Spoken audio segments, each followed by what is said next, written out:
나는 절대 빚내서 투자하지 않는다. 철칙이었습니다.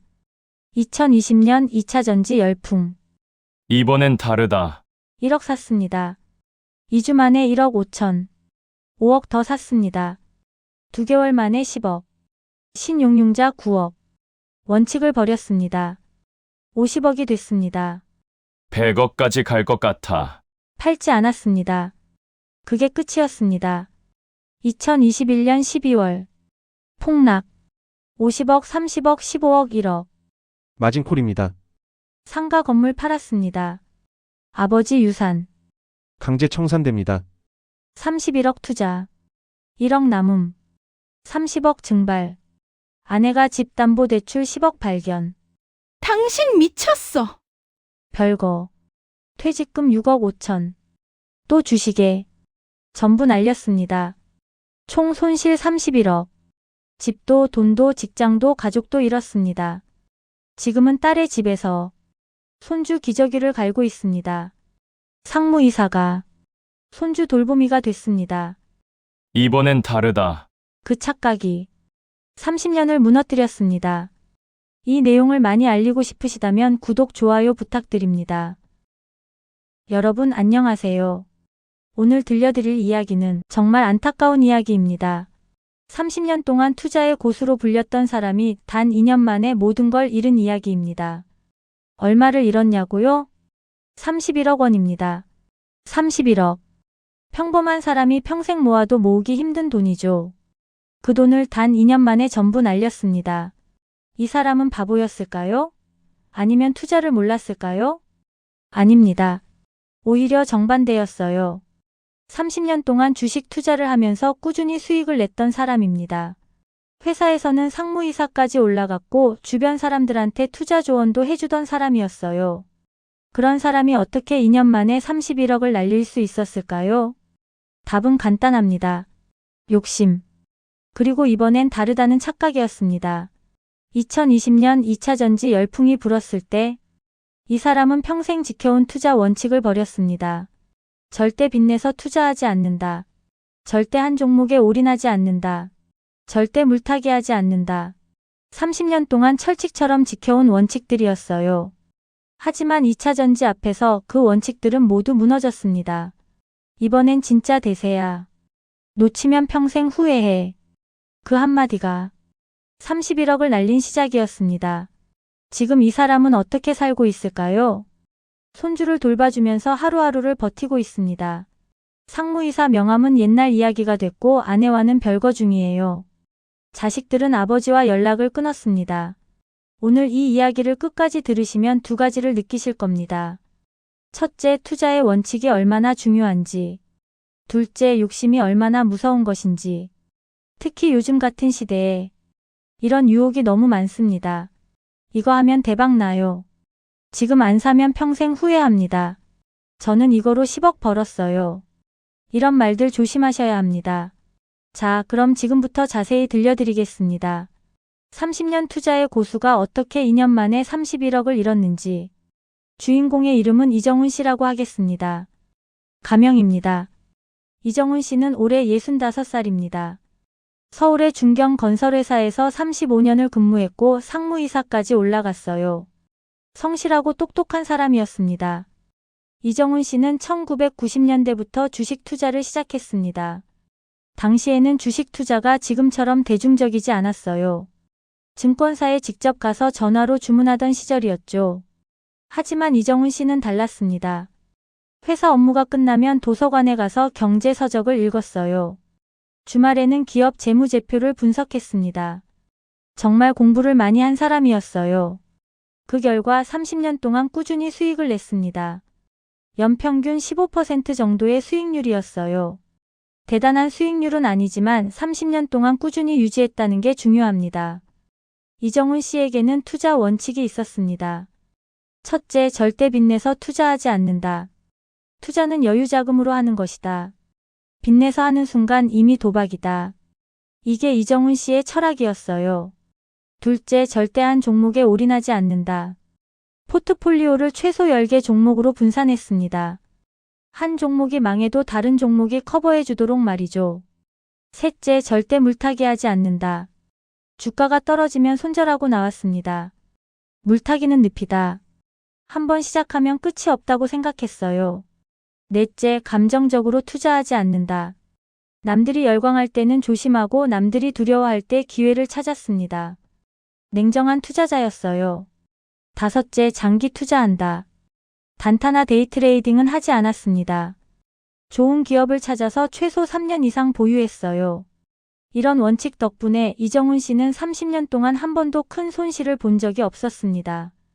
2008년 금융위기 때도 버텼고 2011년 유럽 재정위기 때도 견뎠어요. 심지어 2020년 코로나 폭락장에서도 손실을 최소화했습니다. 주변 사람들은 이정훈 씨를 존경했어요. 정훈이 형, 투자 좀 가르쳐줘. 형은 어떤 종목 사? 형 따라서 사면 되지 뭐. 회사 후배들도 동창들도 심지어 가족들도 이정훈 씨의 투자 조언을 구했습니다. 이정훈 씨는 자랑스러웠어요. 자신의 투자 철학이 검증됐다고 생각했죠. 2020년 초까지만 해도 이정훈 씨의 자산은 약 15억 원 정도였습니다. 회사 월급으로 모은 돈 5억, 주식 투자로 번 돈 10억. 그렇게 15억을 만들었어요. 부동산도 있었습니다. 서울 강남의 아파트 한 채 시세 20억, 경기도의 작은 상가 건물 하나 시세 8억. 합치면 총 자산이 43억 원 정도 됐습니다. 빚은 하나도 없었어요. 전부 현금으로 산 거였습니다. 나는 평생 빚 없이 살았어. 이게 내 자랑이야. 이정훈 씨는 자주 그렇게 말했습니다. 자식들도 잘 컸어요. 아들 하나, 딸 하나. 둘 다 대학을 나와서 좋은 직장에 다니고 있었습니다. 결혼도 했고 손주도 하나씩 있었어요. 아내와의 관계도 좋았습니다. 40년을 같이 산 부부였고 다툼도 거의 없었어요. 나는 인생 성공한 거야. 회사에서도 인정받고 투자도 잘하고 가정도 화목하고. 이정훈 씨는 만족스러운 삶을 살고 있었습니다. 2022년에 정년퇴직을 앞두고 있었어요. 퇴직금으로 5억 정도 받을 예정이었고 그러면 총 자산이 48억이 되는 거였죠. 퇴직하면 아내랑 세계 여행 다니고 손주들 용돈도 듬뿍 주고 여유롭게 살 거야. 이정훈 씨는 그런 미래를 꿈꿨습니다. 하지만 2020년 그 평화로운 일상이 무너지기 시작했습니다. 2020년 하반기였습니다. 세상은 코로나19로 난리였지만 주식시장은 이상하게도 폭등하고 있었어요. 특히 2차전지 관련 주식들이 미친 듯이 올랐습니다. LG에너지솔루션, 삼성 SDI, SK이노베이션. 배터리 만드는 회사들의 주가가 매일 상한가를 쳤어요. 전기차 시대가 온다. 2차전지가 미래다. 지금 안 사면 평생 후회한다. 뉴스에서도 유튜브에서도 심지어 회사 회의실에서도 2차전지 이야기뿐이었습니다. 이정훈 씨는 처음에는 관심이 없었어요. 저런 거 다 거품이야. 곧 터질 거야. 30년 경험으로 보니까 전형적인 테마주 장세였습니다. 실적도 없는 회사들이 2차전지 관련주라는 이유만으로 폭등하는 걸 보면서 이정훈 씨는 고개를 저었어요. 나는 저런 도박 안 해. 내 원칙을 지킬 거야. 하지만 주변이 점점 시끄러워졌습니다. 회사 후배 하나가 찾아왔어요. 상무님, 제가 2차전지 주식으로 3개월 만에 5천만 원 벌었어요. 뭐? 5천만 원? 네. 에코프로비엠이라는 회사 아세요? 거기 주식 샀다가 3배 올랐어요. 2천만 원이 6천만 원 됐어요.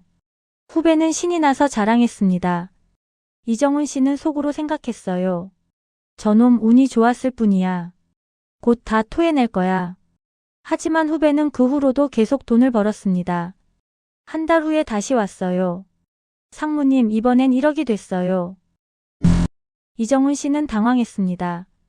운이 좋아서 한 번 버는 건 있을 수 있어도 계속 버는 건 뭔가 다른 게 있는 걸까? 동창 모임에 갔을 때도 비슷한 이야기를 들었어요. 야, 정훈아. 너 2차 전지 안 사? 아니, 나는 안 해. 에이, 너 손해보는 거야. 나는 이미 3억 벌었어. 뭐? 3억? 응. LG에너지솔루션 상장 전에 공모주 받아서 팔았더니 3억 남더라고. 너무 쉽게 벌었어. 동창은 웃으면서 말했습니다. 이정훈 씨는 집에 돌아오는 길에 복잡한 심정이었어요. 다들 돈을 버는데 나만 안 하는 거 아닌가? 혹시 이번엔 진짜 다른 건가? 집에 와서 인터넷을 검색해 봤습니다. 2차 전지 전망, 전기차 시장 규모, 배터리 산업 미래. 검색하면 할수록 자료들이 설득력 있었어요. 2030년까지 전기차 시장이 10배 성장한다. 2차 전지 시장 규모가 200조 원에 달한다. 한국 배터리 3사가 세계 시장 점유율 30%를 차지한다. 숫자들이 명확했습니다. 이건 단순한 테마주가 아니라 진짜 미래 산업이었어요. 이정훈 씨는 생각했습니다. 내가 너무 보수적이었나? 30년 동안 내 방식대로 해왔지만 이번엔 정말 다른 것 같은데 지금 안 사면 기회를 놓치는 거 아닐까? 고민 끝에 이정훈 씨는 결정했습니다. 조금만 사보자. 1억 정도만. 2020년 12월 이정훈 씨는 LG에너지솔루션 관련주를 샀습니다. 총 1억 원어치였어요. 처음에는 떨렸습니다. 30년 만에 처음으로 테마주를 산 거니까요. 하지만 결과는 대박이었습니다. 2주 만에 1억이 1억 5천으로 늘었어요. 50% 수익이었습니다. 헐, 진짜 오르네. 이정훈 씨는 믿을 수 없었어요. 30년 동안 연평균 15% 수익 내느라 고생했는데 2주 만에 50%를 벌다니. 그 다음 주에는 1억 5천이 2억이 됐습니다. 한 달 만에 1억이 2억이 된 겁니다. 이게 진짜 가능한 거였어? 이정훈 씨는 흥분했습니다. 그리고 생각했어요. 1억으로 1억을 벌었으면 5억으로 하면 5억을 버는 거잖아. 왜 나는 1억만 샀을까? 더 살걸. 후회가 밀려왔습니다. 그리고 그 순간 이정훈 씨의 머릿속에서 뭔가 바뀌기 시작했어요. 이번엔 진짜 다르다. 2차 전지는 미래다. 확실한 거야. 지금이 기회야. 더 투자해야 해. 2021년 1월 이정훈 씨는 추가 매수를 했습니다. 이번에는 5억을 더 넣었어요. 주식 계좌에 있던 돈 전부를 2차 전지 관련주에 몰빵한 겁니다. 괜찮아. 나는 30년 경험이 있어. 언제 팔아야 하는지 알아. 이정훈 씨는 자신했습니다. 그리고 결과는 또 대박이었습니다. 2개월 만에 5억이 10억이 됐어요. 총 자산이 15억에서 22억으로 늘어났습니다. 단 3개월 만에 7억을 번 겁니다. 와, 진짜 이게 돈 버는 거구나. 이정훈 씨는 환희에 찼습니다. 30년 동안 꾸준히 투자해서 10억을 벌었는데 3개월 만에 7억을 벌다니. 내가 그동안 뭘 한 거지? 30년을 돌아가기만 한 거 아닌가? 이렇게 쉬운 방법이 있었는데 이정훈 씨의 머릿속에서 무언가 완전히 바뀌었습니다. 그동안 지켜온 투자 원칙들이 구시대의 유물처럼 느껴졌어요. 분산 투자? 그건 옛날 방식이야. 확실한 거 하나에 몰빵하는 게 진짜 돈 버는 거지. 장기 투자? 3개월이면 2배가 되는데 3년을 기다려? 그건 바보 같은 짓이야. 빚내지 말라고. 이렇게 확실한데 빚내서라도 더 사야지. 이정훈 씨는 완전히 다른 사람이 됐습니다. 그리고 그때부터 파멸이 시작됐습니다. 더 사고 싶은데 돈이 없네. 주식 계좌에 있던 돈은 전부 투자했어요. 더 살 돈이 없었습니다. 하지만 주가는 계속 올랐어요. 매일 뉴스를 보면 2차 전지 관련주가 상한가를 치고 있었습니다. 지금 안 사면 나만 손해야. 이정훈 씨는 생각했습니다. 돈을 어떻게 구하지? 첫 번째 선택지 부동산을 팔자. 강남 아파트를 팔면 20억이 나옵니다. 그 돈으로 주식을 더 사면. 하지만 이건 좀 무리였어요. 아내가 절대 허락 안 할 게 뻔했거든요. 두 번째 선택지 대출을 받자. 증권사에서 신용융자라는 게 있었습니다. 주식을 담보로 돈을 빌리는 거예요. 이정훈 씨의 주식 평가액이 22억이니까 거기서 40%인 약 9억을 빌릴 수 있었습니다. 9억을 빌려서 주식을 더 사면 9억이 18억이 되는 거잖아. 계산기를 두드려 봤습니다. 현재 22억 빌린 돈 9억 총 31억 투자. 만약 주가가 2배 오르면 31억이 62억. 빌린 돈 9억 갚고 나면 53억. 와, 53억이면 평생 놀고 먹을 수 있잖아. 이정훈 씨는 흥분했습니다. 이건 기회야. 놓치면 안 돼. 하지만 머릿속 한구석에서 경고음이 울렸어요. 절대 빚내서 투자하지 않는다. 30년 동안 지켜온 철칙. 아니야, 이건 빚이 아니라 레버리지야. 투자 기법이지. 이정훈 씨는 스스로를 합리화했습니다. 결국 신용융자를 받았습니다. 9억을. 그리고 그 9억으로 2차 전지 관련주를 더 샀어요. 2021년 4월 이정훈 씨의 총 투자 금액은 31억이 됐습니다. 처음에는 잘 됐습니다. 한 달 만에 31억이 40억이 됐어요. 9억을 벌었습니다. 봐, 내 판단이 맞았잖아. 이정훈 씨는 자신감이 넘쳤습니다. 아내한테 자랑했어요. 여보, 나 요즘 주식으로 돈 좀 벌었어. 올해 안에 50억 만들 것 같아. 정말? 그래도 너무 무리하지는 마. 걱정 마. 나 30년 한 사람이야. 이정훈 씨는 웃었습니다. 회사 후배들한테도 자랑했어요. 너희도 2차 전지 해봐. 나는 벌써 20억 넘게 벌었어. 와, 상무님 대단하세요. 후배들이 부러워하는 눈빛으로 쳐다봤습니다. 이정훈 씨는 기분이 좋았어요. 이제 진짜 부자가 되는구나.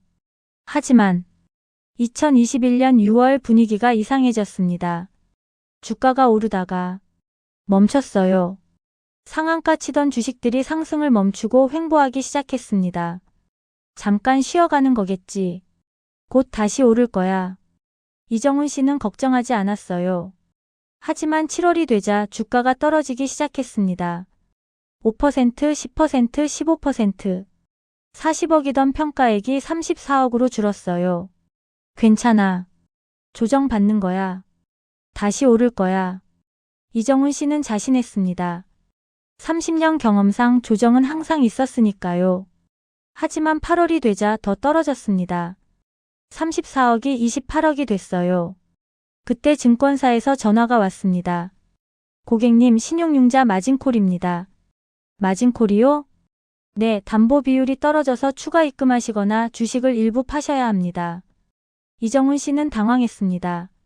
추가 입금을 하려면 현금이 필요한데 손에 쥔 현금이 없었어요. 전부 주식에 넣었거든요. 주식을 팔아야 하나? 하지만 지금 팔면 손해예요. 떨어진 가격에 파는 거니까. 아니야, 조금만 기다리면 다시 오를 거야. 그때 팔면 돼. 이정훈 씨는 결정했습니다. 현금을 마련하기 위해 경기도 상가 건물을 팔기로 했어요. 8억짜리 건물이었는데 급하게 파느라 7억에 팔았습니다. 그 7억 중 2억을 증권사에 입금했어요. 마진콜을 해소하기 위해서였습니다. 이제 괜찮겠지. 곧 다시 오를 거야. 하지만 2021년 9월 주가가 다시 오르기 시작했습니다. 28억이던 평가액이 32억, 35억, 다시 40억으로 회복됐어요. 봐, 내 말이 맞았잖아. 이정훈 씨는 환호했습니다. 팔지 않고 버티길 잘했어. 조금만 더 오르면 50억이야. 주변 사람들한테도 자랑했어요. 나 진짜 주식 잘하는 것 같아. 떨어질 때도 안 팔고 버텼더니 다시 올랐어. 상무님 대단하세요. 역시 30년 경력은 다르네요. 칭찬을 받으니까 기분이 좋았습니다. 아내도 안심했어요. 여보, 그래도 이제 좀 빼둬. 너무 많이 넣지 말고. 알았어, 알았어. 50억 되면 반은 빼놓을게. 이정훈 씨는 대충 대답했습니다. 사실 속으로는 생각했어요. 50억? 아니지. 100억까지 갈 수 있어. 왜 지금 빼? 10월이 됐습니다. 40억이던 평가액이 45억으로 올랐어요. 조금만 더 오르면 50억이야. 이정훈 씨는 매일 아침 일어나자마자 주식 시세를 확인했습니다. 회사 일도 손에 안 잡혔어요. 머릿속은 온통 주식 생각뿐이었습니다. 그리고 2021년 11월 주가가 또 오르기 시작했습니다. 45억이, 48억이, 드디어 50억을 돌파했습니다. 와악! 이정훈 씨는 소리를 질렀어요. 집에 혼자 있을 때였는데 기쁨을 주체할 수 없었습니다. 해냈다. 드디어 50억이다. 1년 만에 15억을 50억으로 만들었어. 나는 진짜 천재야. 이정훈 씨는 행복했습니다. 이제 팔아야겠지? 50억 만들면 반은 빼놓기로 했으니까. 하지만 아니야, 조금만 더. 60억까지는 갈 것 같은데 지금 팔면 나만 손해야. 모두가 사고 있는데 이정훈 씨는 팔지 않았습니다. 그게 최대의 실수였습니다. 그때가 정점이었거든요. 2021년 12월 주가가 흔들리기 시작했습니다. 50억이던 평가액이 48억으로 45억으로 42억으로 또 조정받는 거겠지. 지난번에도 올랐잖아. 이정훈 씨는 여전히 낙관적이었어요. 하지만 이번은 달랐습니다. 2022년 1월 주가가 폭락하기 시작했습니다. 미국 연방준비제도 패드가 금리 인상을 예고한 겁니다. 시장이 패닉에 빠졌어요. 특히 2차 전지 같은 성장주들이 폭락했습니다. 42억이던 평가액이 35억, 30억, 25억으로 떨어졌습니다. 이게 무슨... 이정훈 씨는 패닉에 빠졌어요. 그리고 2월 더 큰 악재가 터졌습니다. 러시아가 우크라이나를 침공한 겁니다. 전쟁 소식에 전 세계 증시가 폭락했어요. 25억이던 평가액이 20억, 18억, 15억으로 안 돼. 안 돼. 이정훈 씨는 모니터 앞에서 머리를 감싸쥐었습니다. 그리고 증권사에서 또 전화가 왔어요. 고객님, 마진콜입니다. 3일 내로 5억을 입금하시거나 주식을 매도하셔야 합니다. 5억이요? 그런 돈이 어디 있어요? 그럼 강제 청산됩니다. 기다려주세요. 조금만. 하지만 증권사는 기다려주지 않았습니다. 사흘 후 이정훈 씨의 주식 일부가 강제로 매도됐어요. 그것도 바닥 가격에. 15억이던 평가액이 강제 청산 후 10억으로 줄었습니다. 빌린 돈 9억을 갚고 나니까 남은 건 1억뿐이었습니다. 31억을 투자해서 1억만 남은 겁니다. 30억을 날렸습니다. 상가 건물 판 돈 7억도 포함해서 총 37억을 잃었습니다. 이게 무슨 일이야. 이정훈 씨는 그 자리에 주저앉았습니다. 하지만 이야기는 여기서 끝이 아니었습니다. 진짜 지옥은 지금부터였습니다. 1억만 남은 이정훈 씨. 정신을 차리고 생각했습니다. 이건 꿈이겠지. 악몽이야. 하지만 현실이었어요. 증권사 앱을 열어봐도 계좌 잔고는 1억이었습니다. 37억을 어떻게? 이정훈 씨는 며칠 동안 침대에서 일어나지 못했어요. 밥도 못 먹고 잠도 못 잤습니다. 아내가 걱정했습니다. 여보, 무슨 일 있어? 어디 아파? 아니, 괜찮아. 이정훈 씨는 아내한테 말할 수 없었어요. 30억을 날렸다는 걸. 회사도 못 갔습니다. 병가를 냈어요. 일주일을 그렇게 보냈습니다. 그러다 문득 생각이 들었어요. 만회할 수 있어. 주가가 다시 오르면 다시 살 수 있어. 지금이 바닥이야. 지금 사면 큰 수익을 낼 수 있어. 이정훈 씨는 자기 합리화를 시작했습니다. 나는 30년 경험이 있어. 이번에는 실수했지만 다음엔 안 그래. 1억으로 다시 시작하면 돼. 다시 50억 만들 수 있어. 위험한 생각이었습니다. 하지만 이정훈 씨는 이미 정상적인 판단을 할 수 없는 상태였어요. 2022년 3월 이정훈 씨는 남은 1억으로 다시 2차 전지 주식을 샀습니다. 이번엔 절대 실수 안 해. 조금만 오르면 바로 팔 거야. 하지만 주가는 더 떨어졌습니다. 1억이 8천만 원이 됐어요. 안 돼. 또? 이정훈 씨는 패닉에 빠졌습니다. 그리고 생각했어요. 물타기를 해야 해. 평단가를 낮춰야 해. 위험한 생각이었습니다. 이정훈 씨는 평생 물타기는 늪이라고 말했던 사람인데 돈이 필요해. 어떻게 구하지? 남은 건 강남 아파트뿐이었습니다. 집을 팔아야 하나? 고민 끝에 이정훈 씨는 아파트를 담보로 대출을 받기로 했습니다. 아내 몰래 은행에 가서 아파트 담보 대출을 신청했어요. 20억짜리 아파트에서 10억을 빌렸습니다. 이 돈으로 주식을 사서 올리면 다 갚을 수 있어. 2022년 4월 이정훈 씨는 10억을 주식에 또 넣었습니다. 계좌 잔고가 8천만 원에서 10억 8천만 원이 됐어요. 이번엔 진짜 조심할 거야. 조금만 오르면 팔 거야. 하지만 주가는 계속 떨어졌습니다. 2022년 5월 미국 패드가 금리를 큰 폭으로 올렸습니다. 증시가 또 폭락했어요. 10억 8천만 원이 8억으로 6억으로 4억으로. 안 돼. 제발. 제발. 이정훈 씨는 매일 모니터 앞에서 기도했습니다. 하지만 씨는 대답하지 않았어요.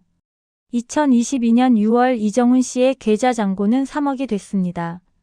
집에서 빌린 10억 중에서 7억을 날린 겁니다. 이제 어떡하지? 이정훈 씨는 완전히 무너졌습니다. 그때 아내가 은행에서 온 우편물을 봤어요. 여보, 이게 뭐야? 아파트 담보대출? 그게 당신 설마 집에 대출 받았어? 아내의 얼굴이 하얗게 질렸습니다. 얼마나 받았어? 10억. 뭐, 10억. 아내가 비명을 질렀어요.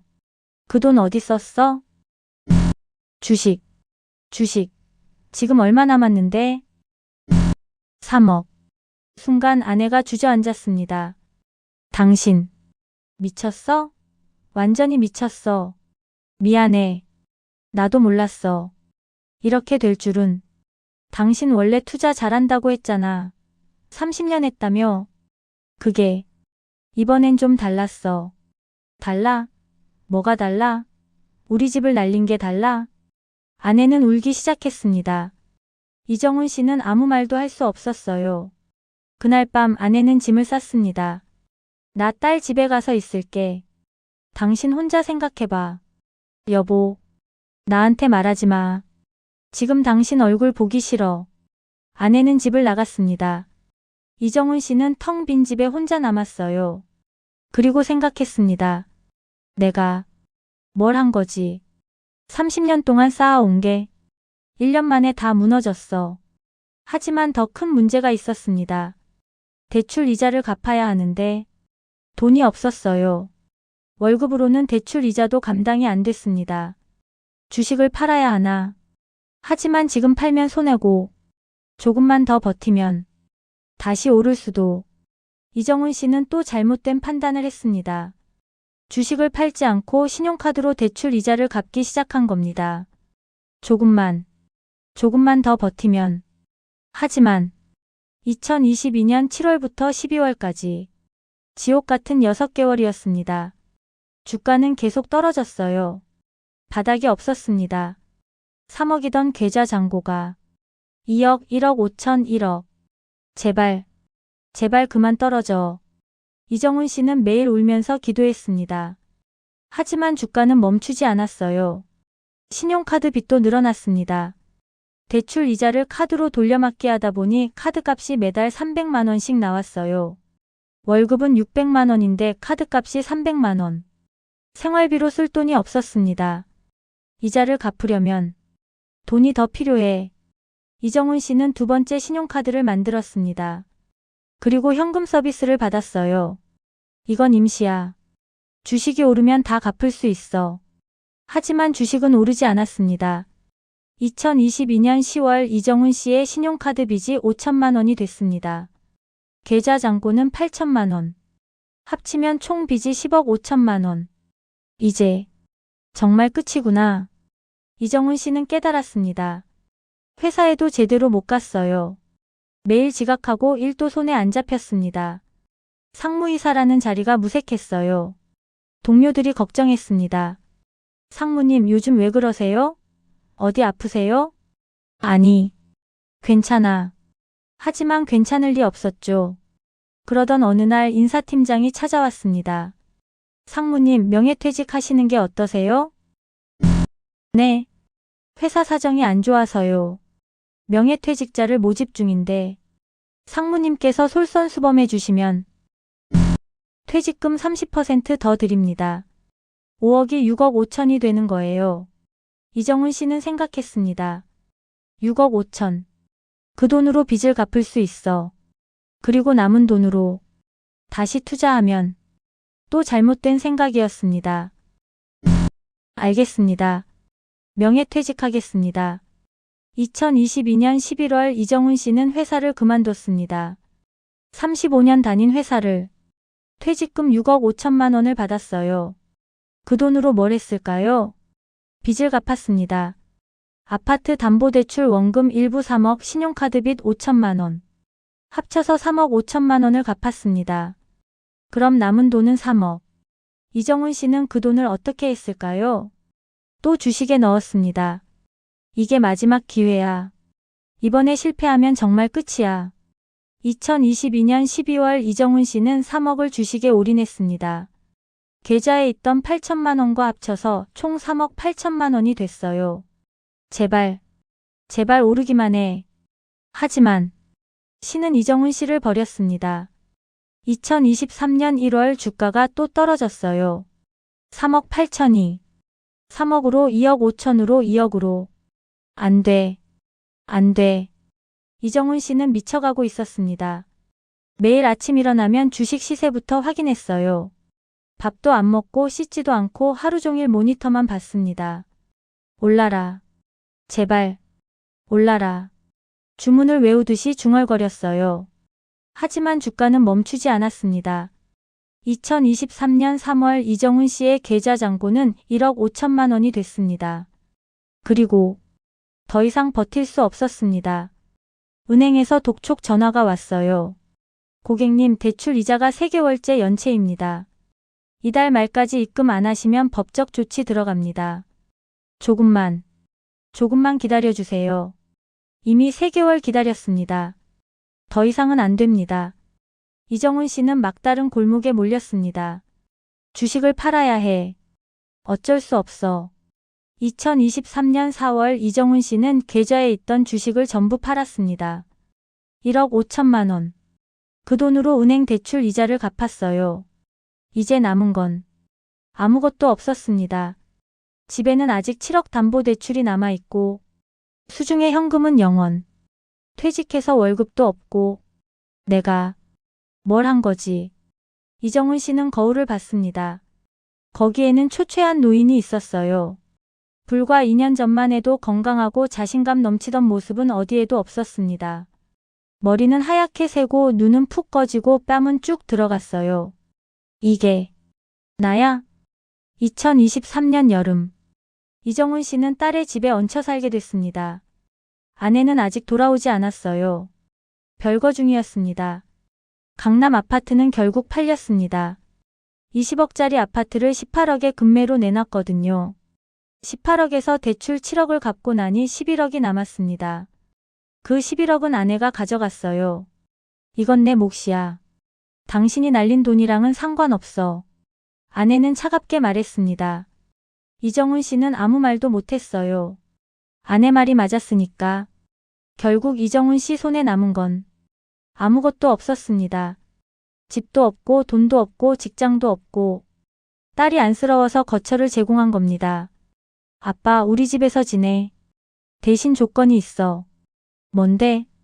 우리 애 좀 봐줘. 어린이집 보내기 전까지만. 딸의 아이는 도리가 지난 아기였습니다. 알았어. 이정훈 씨는 손주를 돌보는 일을 시작했습니다. 아침에 일어나서 기저귀 갈고 분유 먹이고 재우고. 예전 같았으면 상상도 못할 일이었어요. 상무이사가 손주 육아를. 하지만 지금은 달랐습니다. 자존심도 체면도 다 사라졌어요. 으앙. 손주가 울 때마다 이정훈 씨는 안아서 달랬습니다. 그래. 할아버지가 여기 있다.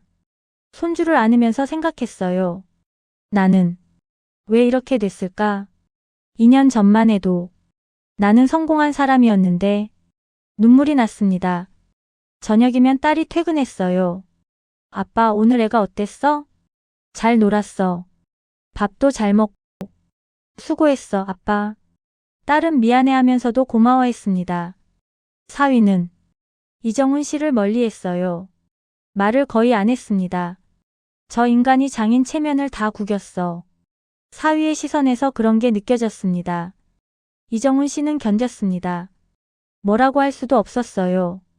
밤이면 작은 방에 혼자 누워서 천장을 봤습니다.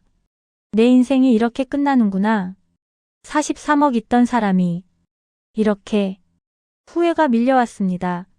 그때 50억 됐을 때 팔았어야 했는데 아니 그보다 더 전에 애초에 레버리지를 쓰지 말았어야 했는데 원칙을 지켰어야 했는데 하지만 후회해봤자 소용없었어요. 이미 지나간 일이니까. 어느 날 이정훈 씨는 옛날 동창을 만났습니다. 정훈아, 너 요즘 어떻게 지내? 그냥 지내. 나는 주식으로 좀 벌었어. 너도 했다며? 2차 전지? 응. 얼마나 벌었어? 이정훈 씨는 대답할 수 없었어요. 동창은 눈치챘습니다. 많이 잃었구나. 얼마나? 전부. 뭐? 전부. 동창의 눈이 커졌습니다. 43억 있었잖아. 그게 전부. 이정훈 씨는 고개를 끄덕였습니다. 미친. 어떻게 그럴 수가. 동창은 할 말을 잃었어요. 그리고 조심스럽게 물었습니다. 너 왜 안 팔았어? 오를 때 팔았으면 됐잖아. 욕심이 났어.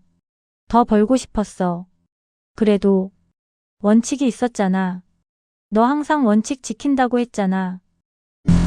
그게 이번엔 다르다고 생각했어. 이번엔 다르다? 동창이 한숨을 쉬었습니다. 정훈아, 주식에서 제일 위험한 말이 뭔지 알아? 뭔데? 이번엔 다르다야. 그 말이 나오는 순간 이미 끝난 거야. 이정훈 씨는 아무 말도 할 수 없었습니다. 동창의 말이 너무 맞았으니까. 그날 이후로 이정훈 씨는 동창을 만나지 않았습니다. 창피해서 2023년 가을 이정훈 씨는 여전히 딸의 집에서 손주를 돌보며 살고 있습니다. 가끔 아내한테 전화를 합니다. 여보, 나 좀 봐줄래? 미안해. 정말 미안해. 미안하다고 되는 게 아니잖아. 알아. 나도 알아. 당신 때문에 내 노후가 다 망가졌어. 원래 강남 아파트에서 편하게 살 수 있었는데. 미안해. 미안하다는 말 그만해. 지겹다. 뚝. 아내는 전화를 끊었습니다. 이정훈 씨는 핸드폰을 내려놓고 또 눈물을 흘렸습니다.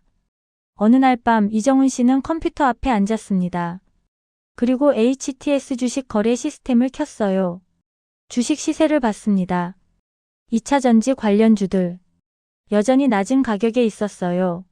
지금 사면, 나중에 오르면. 순간 그런 생각이 들었습니다. 하지만 이정훈 씨는 마우스에서 손을 뗐어요. 안 돼. 다시는 안 돼. 이정훈 씨는 HTS를 껐습니다. 그리고 프로그램을 삭제했어요. 이제 정말 그만해야 해. 이정훈 씨는 다짐했습니다. 다음 날 아침 이정훈 씨는 손주에게 분유를 먹이면서 생각했습니다. 이 아이가 자라서 나처럼 되지 않게 하려면 뭘 가르쳐줘야 할까? 그리고 깨달았습니다. 욕심 부리지 마라. 원칙을 지켜라. 그게 제일 중요하다. 이정훈 씨는 손주한테 말했습니다. 물론 돌 지난 아기가 알아들을 리 없었지만 할아버지는 욕심 부려서 이렇게 됐단다.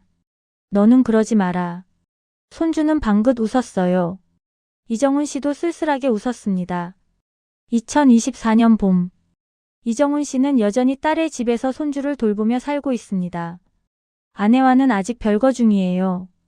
이혼 이야기까지 나왔지만 일단 보류했습니다. 나중에 생각해보자. 아내는 그렇게 말했어요. 이정훈 씨는 매일 손주를 돌보면서 하루하루를 살아갑니다. 가끔 옛날 생각이 납니다. 상무이사로 일하던 때, 회사에서 존경받던 때, 투자의 고수로 불리던 때. 그때가 좋았는데 하지만 돌아갈 수는 없습니다. 이정훈 씨는 이제 받아들였어요.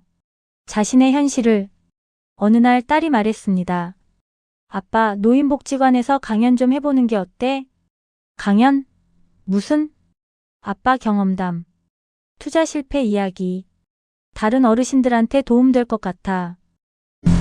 내가 그런 걸 할 수 있을까? 할 수 있어. 아빠 이야기를 들으면 다른 분들도 조심하실 거야. 이정훈 씨는 생각했습니다. 내 실패가 누군가한테 도움이 될 수 있을까? 고민 끝에 이정훈 씨는 복지관에 연락했습니다. 제 이야기를 하고 싶습니다. 한 달 후 이정훈 씨는 복지관 강당에 섰습니다. 60대, 70대 어르신들이 100명 넘게 모였어요. 이정훈 씨는 마이크를 잡고 말했습니다. 안녕하십니까? 저는 이정훈이라고 합니다. 오늘 제 이야기를 들려드리려고 합니다. 부끄러운 이야기입니다만 이정훈 씨는 30년 투자 경험부터 시작해서 2년 만에 31억을 잃은 이야기까지 전부 말했습니다. 어르신들은 숨죽이며 들었어요. 강연이 끝나고 한 할아버지가 손을 들었습니다. 질문 있습니다. 지금 후회하십니까? 네, 매일 후회합니다. 그럼 다시 돌아간다면 뭘 하시겠습니까? 이정훈 씨는 잠시 생각하고 대답했습니다. 원칙을 지키겠습니다. 아무리 좋은 기회가 와도 제 원칙을 절대 버리지 않겠습니다. 어르신들이 고개를 끄덕였습니다. 다른 할머니가 질문했어요. 그럼 투자는 하지 말라는 말씀이세요? 아닙니다. 투자는 하셔야 합니다. 하지만 원칙을 세우고 그 원칙을 절대 어기면 안 됩니다. 어떤 원칙이요? 첫째, 절대 빚내서 투자하지 마세요. 둘째, 한 종목에 올인하지 마세요. 셋째, 물타기 하지 마세요. 넷째, 욕심 부리지 마세요. 이정훈 씨는 또박또박 말했습니다. 특히 이번엔 다르다는 생각이 들 때가 가장 위험합니다. 그 생각이 드는 순간 이미 함정에 빠진 겁니다. 어르신들이 메모를 했어요. 강연이 끝나고 여러분들이 다가왔습니다. 이정훈님, 용기 내서 이야기해 주셔서 고맙습니다. 덕분에 많이 배웠어요. 저도 비슷한 실수할 뻔했는데 조심해야겠어요. 이정훈 씨는 처음으로 마음이 조금 가벼워졌습니다. 내 실패가 다른 사람들한테 도움이 되는구나. 집으로 돌아오는 길에 이정훈 씨는 생각했습니다. 나는 돈은 잃었지만 깨달음은 얻었어. 이제부터는 이 깨달음을 나누며 살아야겠어. 손주를 안고 있는 이정훈 씨. 가진 건 없지만 이제는 마음이 조금 평화롭습니다. 메시지. 여러분께 꼭 말씀드리고 싶은 것들이 있습니다. 첫째, 투자 원칙을 세우고 절대 어기지 마세요. 이정훈 씨는 30년 동안 원칙을 지켰습니다. 하지만 단 한 번 그 원칙을 버린 순간 모든 게 무너졌습니다. 둘째, 이번엔 다르다는 생각을 조심하세요. 역사는 반복됩니다. 이번에도 다르지 않습니다. 셋째, 절대 빚내서 투자하지 마세요. 레버리지, 신용융자, 담보대출. 이름만 다를 뿐 전부 빚입니다. 빚내서 투자하는 순간 이미 도박입니다. 넷째, 한 종목에 올인하지 마세요. 아무리 확실해 보여도 분산 투자하세요. 한 종목이 망해도 다른 종목이 살려줍니다. 다섯째, 물타기 하지 마세요. 물타기는 늪입니다. 한번 시작하면 끝이 없습니다. 여섯째, 욕심을 버리세요. 50억이 됐을 때 팔았어야 했습니다. 하지만 욕심에 100억을 발았고 결국 0원이 됐습니다. 일곱째, 가족이 더 소중합니다. 돈은 잃으면 다시 벌 수 있습니다. 하지만 가족은 한 번 잃으면 돌아오지 않습니다. 이정훈 씨의 이야기는 여기까지입니다. 이 이야기가 여러분께 교훈이 되길 바랍니다. 투자하실 때 조심하시고 원칙을 지키시고 욕심 부리지 마세요. 그리고 가족을 소중히 여기세요. 오늘 이야기는 여기까지입니다. 들어주셔서 감사합니다.